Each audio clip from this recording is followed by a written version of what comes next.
They will experience hardships and probably more challenges than their peers who are in urban cities, who have more resources and who have more foundation to begin with. So I hope that we give the students more sense of possibility that they can do the same. They're just as smart, just as promising as their peers.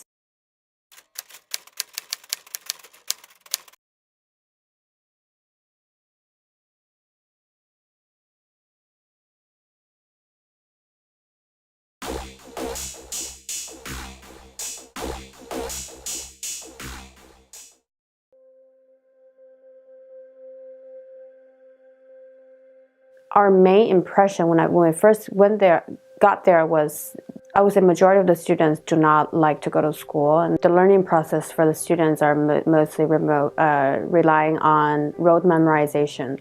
So it was very mechanical, like basically teachers write on the board and then students write it down and then memorize it and then go to a test.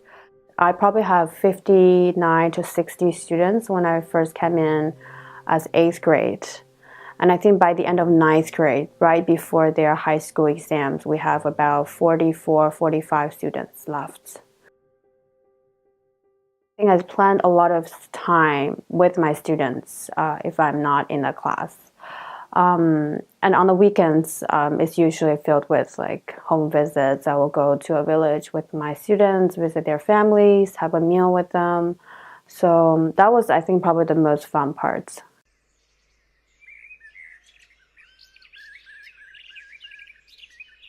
Getting to know them was so important in terms of, what the parents, are like. And I think the home visits help so much of like knowing their background. A lot of them live with their grandparents as well. And most of them are illiterate. So if they come from that kind of background, what kind of support they will need in class and outside of class, it's totally different from my experience growing up or most of their peers in urban cities in China. Most of the villages are filled with elderly and the young kids. So most of the, I would say age 20 to 50, the parents' age, they've gone out to Beijing, Shanghai, and they were the migrant workers, basically. And they don't they necessarily want to come back to their village. But I think our thinking was if those students just got their education and tried to get out of their village, then who's going to develop those villages? Who's going to make those places a better place for their future?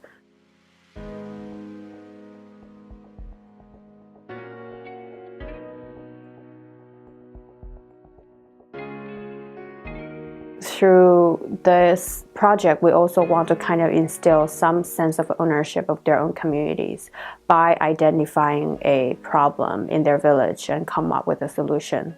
By interviewing their elderly, interviewing their parents, maybe interviewing the village leaders and their teachers as well.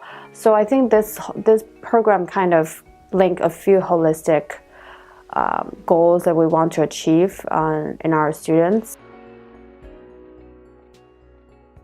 I especially kept in touch with the first year of my students who are now in their second year in college. I taught English, so my class representative, 英语课代表, she got into a very good college in Beijing. There's one student even told me that he wants to go back to his own middle school and become a teacher after college because what he experienced from the Teach for China fellows.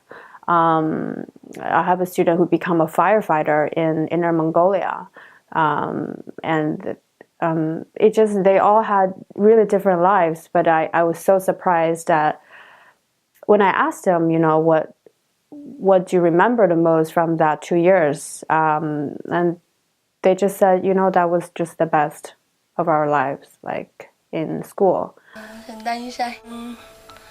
我想治病人，想当一名舞蹈家，因为我喜欢唱歌和跳舞。